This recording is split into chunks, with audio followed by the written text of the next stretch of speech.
या अल्लाह तेरा लाख लाख शुक्र है, तूने मुझे इस मुसीबत से निजात दी। क्या वाकई ये मुमकिन है?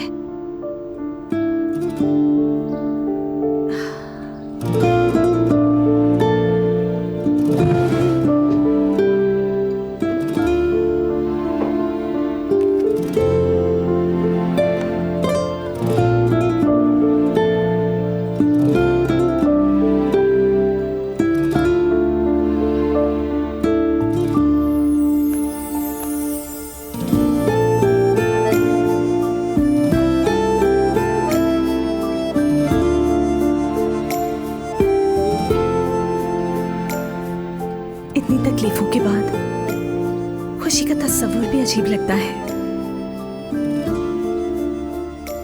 मुझे तो ऐसा लग रहा था कि जिंदगी की खुशियां मेरे नसीब में हो ही नहीं सकती।